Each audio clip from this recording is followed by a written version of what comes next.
Hello friends, welcome to my channel.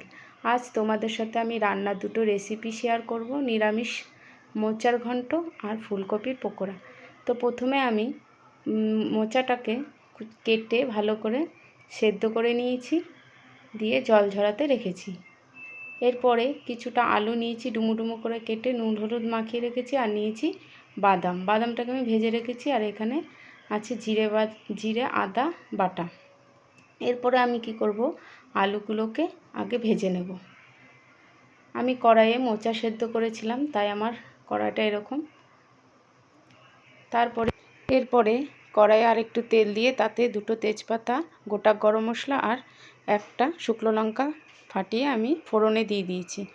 আর আদা জিরেটা যে বাটা ছিল সেটি আমি কড়াইয়ে দিয়ে দিলাম। দিয়ে একটু ভালো করে নাড়াচাড়া করে নেব। নিয়ে এর মধ্যে দুটো কাঁচা লঙ্কা চিড়ে দিয়েছি আর দেব পরিমাণ মতন হলুদ আর নুন। দিয়ে ভালো করে মশলাটাকে কষাবো।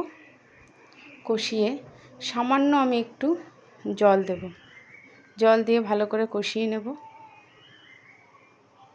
তারপরে দিয়ে দিলাম আলুগুলো, যেই আলুগুলো আমি ভেজে রেখেছিলাম। তারপরে দিয়ে দেবো মোচাটা একটু আমি হাত দিয়ে চটকে নিয়েছিলাম। দিয়ে ভালো করে নাড়াচাড়া করে একটু জল দিয়ে ঢেকে দেবো। ঢাকনাটা খুলে আঁচটাকে আমি সিমে রেখেছি, আঁচটাকে আমি বাড়িয়ে দেব।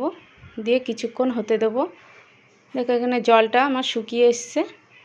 এরপরে এরকম কিছুক্ষণ নেড়ে তাতে পরিমাণ মতো একটু চিনি দেব।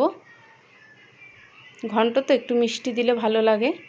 আর দেব পরিমাণ মতন গরম মশলা আর সামান্য ঘি। দিয়ে দিলে রেডি এখানে মোচার ঘন্ট। আর আমি যে বাদামটা ভেজে রেখেছিলাম নামিয়ে আমি ওপর দিয়ে ছড়িয়ে দিয়েছি। এরপরে করব ফুলকপির পকোড়া। ফুলকপির পকোড়ার জন্য আমি ফুলকপিগুলোকে ছোট ছোট করে কেটে রেখেছিলাম। আর দিয়ে দিলাম কড়াইয়ে একটু জল, একটু নুন দিয়ে ভাপিয়ে নেব। একটু ঢেকে দেব। এরপরে দেখো এদিকে মটর ডাল আর আমি চাল কিছুটা ভিজিয়ে রেখেছিলাম। এটা একটা পেস্ট তৈরি করে নেব। এবার মিক্সির বাটিটা ধুয়ে তাতে আমি জলটা দিয়ে দিলাম। আর পরিমাণ মতো নুন হলুদ আর একটু বেকিং পাউডার দিয়ে ভালো করে মিশিয়ে নেব। তারপরে কড়াইয়ে আমি তেল গরম হতে দিয়েছি। আর ফুলকপিগুলোকে এবার ব্যাটারে ডুবিয়ে আমি দিয়ে দেবো কড়াই। আর গ্যাসের আঁচটা এখানে লো রাখতে হবে, নাহলে পকোড়াগুলো ভেতরে কাঁচা থাকবে আর উপরে লাল লাল হয়ে যাবে। এরকম সিমে করে ভাজবো। এখানে ফুলকপির পকোড়াগুলো রেডি হয়ে গেছে। আজকের এই রেসিপি দুটো তোমাদের কেমন লাগলো অবশ্যই লাইক কমেন্টে